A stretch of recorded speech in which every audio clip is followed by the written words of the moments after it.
speaking of humility, I heard that someone, I think it was Charles Haynes, once asked Mani, Mani, how is it that, all of you, all the Manjari, have stayed with Baba so many years? And Mani said, well, it takes the 3 H's, not the 3 R's, but the 3 H's. Honesty, humility, and humor, and then you will stick with them. Yeah. Eric, I just remember one of the Musts saying how all of these world figures were puppets. That's right. Being held by strings by the avatar. And so we see the kites flying in the sky, but nobody sees the one who handles the thread. It was at the time of World War II this happened. So we see poor Hitler and Roosevelt and who else was it, Churchill and Mussolini and all, we were seeing them. Yes, Don, what were you saying? I was just wondering if it might be a right time to mention just a small amount of my own experience with those Israel Museum people. Tell, of course. Very good. Tell them about it. Yes. Give a little introduction. Yeah, to me it's, I think, an awfully important fact. I was quite surprised. I have a very, very close friend in petroleum, have had ever since I've been working in Europe, an important petroleum man who is 100% Jewish. We've been very close, fast personal friends as well as business friends for 2-3 decades now. About 4, perhaps 5 years ago, on one occasion, he invited me to spend a week or 2 in Jerusalem with him in order to meet his boss, who at that time was chairman of the board of probably the world's largest trading company, and a very brilliant, highly successful, and very well-known man. Well, I just couldn't get away, and although it was an extraordinarily interesting invitation, there was no way I could accept. The following year, he gave me the same invitation. Again, just everything went wrong, and I couldn't go.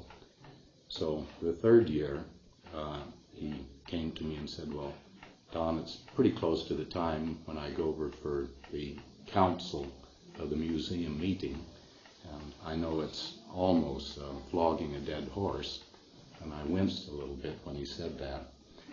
But I do want, again, to invite you to go with me, because this is a rather special occasion. I'm dedicating part of a new building of the museum in memory of my parents. And so I said, well, Alan, that is top priority.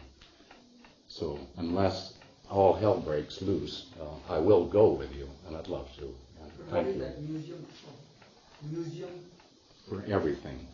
Artwork, archaeological, you name it, everything really important. The Israel Museum, which is located in Jerusalem. So, at any rate, it did work out that I went with him, and You went to Israel? I went to Israel, to Jerusalem. Second time, because I'd been 8-10 years ago to say hello to Carrie Ben Shimai. Yeah.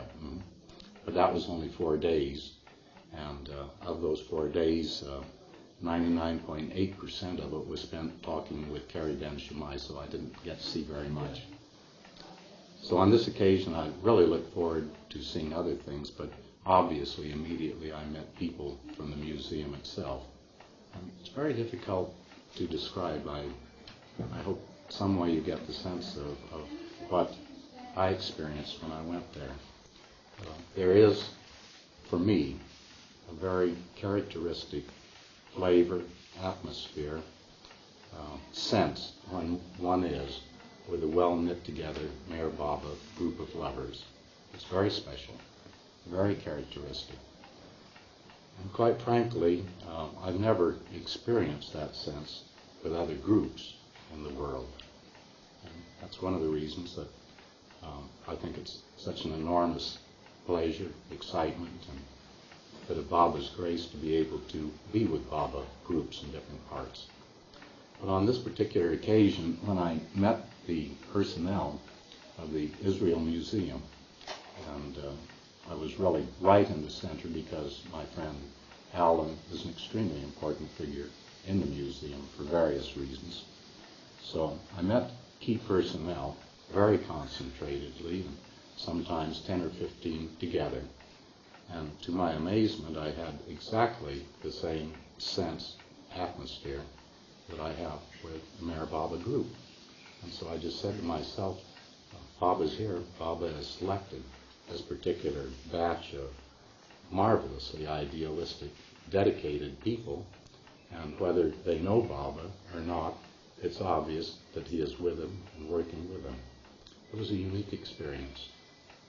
And so I've continued to go to their annual council meetings and have simply been struck by the percentage of people, incidentally, apparently all of this having been put together by one absolutely magnificent person who just in many ways seems like some of Baba's own characteristics, the mayor of Jerusalem, Teddy Kollek.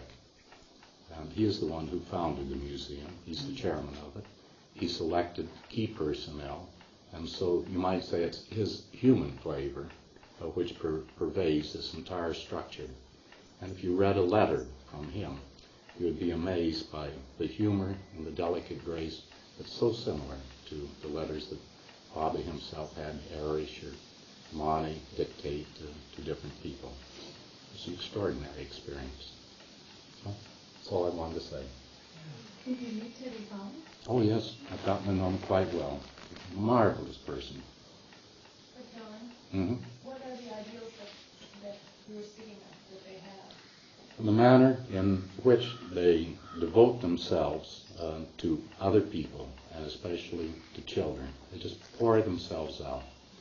I mean, when you see Mani, for instance, with 2 or 3 small children and doing things, and then you see the members, top staff members of the museum, with a group of students and the way they pour themselves into it and make themselves available. It's marvelous.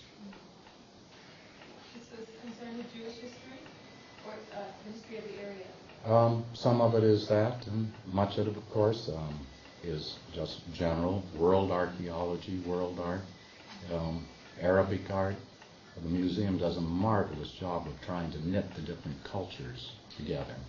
They have special Arabic exhibits. The Arabic people come and participate. And as many of you know, Teddy Kollek is known around the world for having done this magnificent job of knitting Jerusalem together and getting Jew, Gentile, Arab to live together. And the manner in which he does it is so extraordinary. I mean, a real Baba person. Indeed, your Hitler brought you to him. What Baba said was so true. Yes, Hitler.